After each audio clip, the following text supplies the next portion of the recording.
Hey guys, so the $1,200 stimulus checks have begun to arrive. So when will you receive yours and where can you go to check on its status? So in this video, I'm going to review the different stimulus plans. The ones that have been passed, like the CARES Act, the ones that are pending, so currently in debate in Congress and Senate, and the ones that are proposed, so haven't even gotten to that point yet. I'll let you know the details of the $1,200 stimulus check status, and we'll also review the downsides of these stimulus plans and what the long-term effects might be. And make sure you stick around until the end, because then I'll give you the details of an interview with one of the best investors alive and his views on how to invest in this current market environment. Hey guys, Brendan here, and this is Health, Wealth, Happiness, where we strive to reach financial independence and give ourselves the option to retire early by reviewing different personal financial related topics, ranging from investing in these unpredictable investment markets to different tips and strategies to try and save and earn more money. If you're new here, make sure you hit the subscribe button and the little bell icon so you don't miss any future videos. Now let's get into it.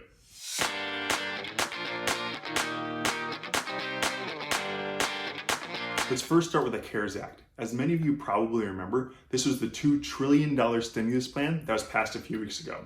It had a lot in it, but it included things like $500 billion in loans towards big businesses. It also had an additional specific amount earmarked towards airlines. And the most important part to a lot of us was the $349 billion earmarked for loans towards small businesses and the $1,200 stimulus check plan. If you'd like more specific details on the CARES Act, you can view my previous video up here. The CARES Act stimulus checks have begun to arrive, and as many of you probably remember, this was the $1,200 that was given to each American who earned under $75,000 if filing single and $150,000 if married filing jointly. It also gave an additional $500 per dependent child under 17 years old. This amount was reduced all the way up to $99,000 for single and $198,000 for married filing jointly. Critics of this plan have pointed out that it excludes college students and seniors who are dependents on other returns. Government guidance has stated that direct deposit could take up to 2 weeks to arrive, and if you're expected to receive a paper check, then that could take up to 20 weeks to arrive. If you'd like to check on the status of your check and or add direct deposit to your account, you can go to the website www.irs.gov/EIP. Now I've heard that if you get your direct deposit information in before April 23rd, then you should receive your direct deposit check before May 1st. Now, I've also heard that if they already started processing your paper check, then it doesn't matter if you put in your direct deposit information, you're going to receive a paper check and it's going to take longer. Also, there's been very high traffic on the site, so there have been times where it's been crashing. Now, I've heard that they fixed these issues, but I've also heard that sometimes when you go to the site, you're initially put into a quarantine. So if that happens to you, don't refresh the page and don't press back. You'll just have to wait it out. If you refresh, then you get put to the end of this line and it takes even longer to access the site. There have also been reports of people receiving the wrong amounts of their checks. So for example, if you had a child in 2019 and you haven't filed a 2019 tax return yet, then the government may short you for that child. So you would receive $500 less than you expected. So the best thing to do is you wait 15 days and you'll receive a follow-up letter from the government asking if everything is correct. And there you can state that you were short the $500. And as far as I know, if there was an error, this is the best and really the only place that I've heard you can update the government. And also, if your income was too high in 2018 and 2019 to receive a stimulus check, but in 2020 your income is reduced and you're now eligible, you will not receive a check until you file your 2020 tax return. So that's all the updates I have for the stimulus checks and the CARES Act. So now let's get into the EIDL and the PPP loan updates. If you own a small business and you were looking for a portion of the $349 billion earmarked towards small business loans, you would have had to apply for either the Economic Injury Disaster Loan, the EIDL loan, and or the Paycheck Protection Program, the PPP loan. The EIDL loan is not taking any new applications, but I've heard they are still processing applications. So if you haven't applied yet, then it might be too late. But if you have applied, then there's still hope that you might receive a loan. For the PPP loan, I've heard the SBA has already approved enough loans to exhaust all of the initial funding for this program. So if you haven't been approved yet, then it's unlikely you will for this initial round. Now there is talk that Congress might add another $250 billion towards this loan in the future, but that's currently being debated in Congress.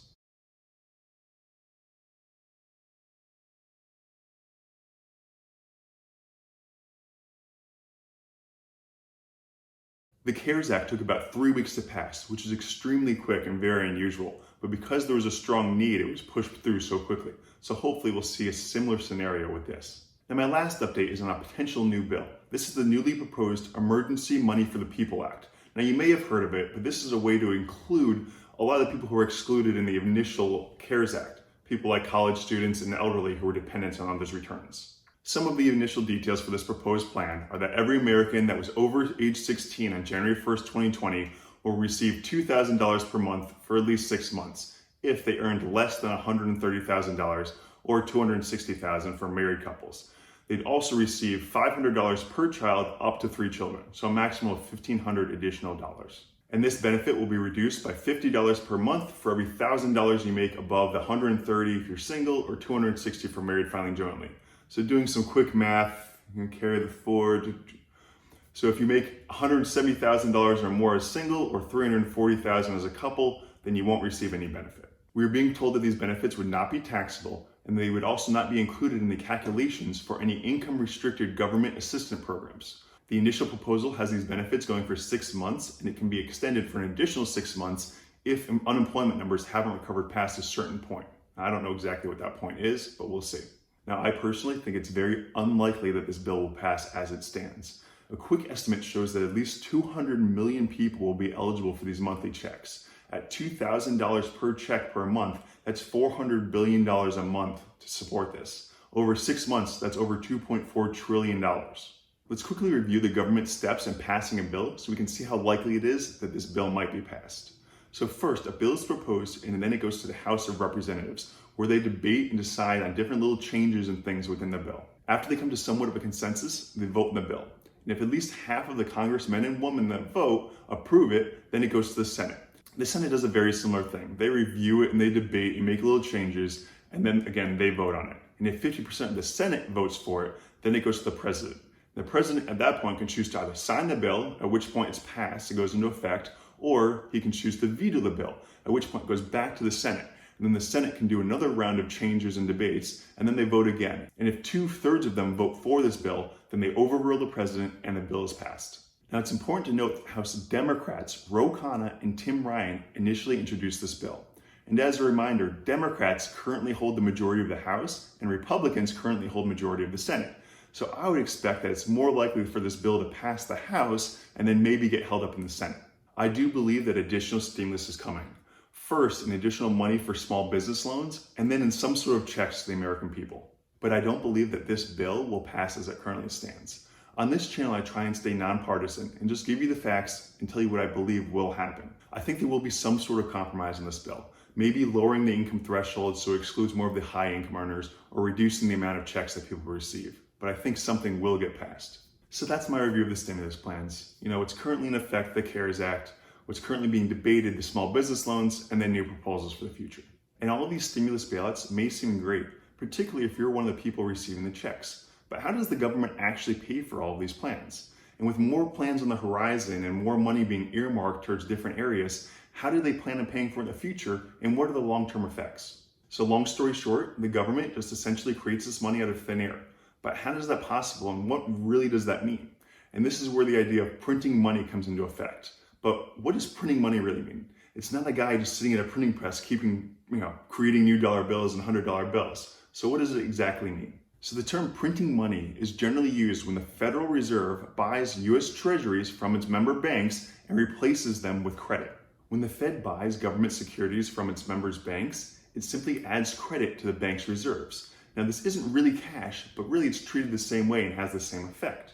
You can think of it like a direct deposit into your checking account. You never receive any cash, but you do have additional money in your reserves. This additional credit gives the bank more money to lend out to consumers, which they do because that's their whole business model. That's how they make money.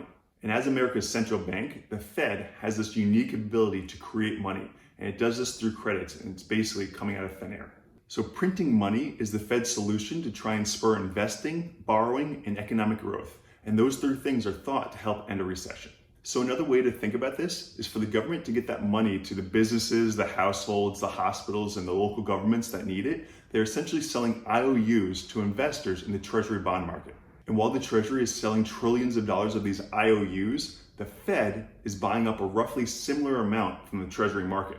So basically, one arm of the government creates money out of thin air, and they do this by crediting member banks as much as possible.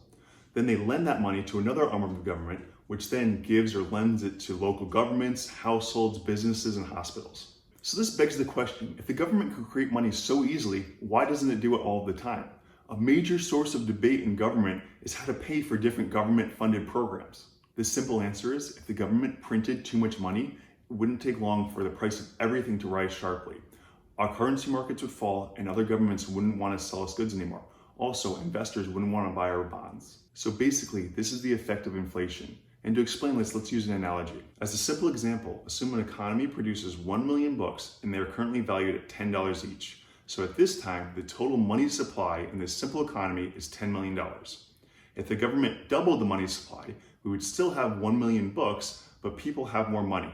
Demand for books would rise, and in response to higher demand, prices would increase.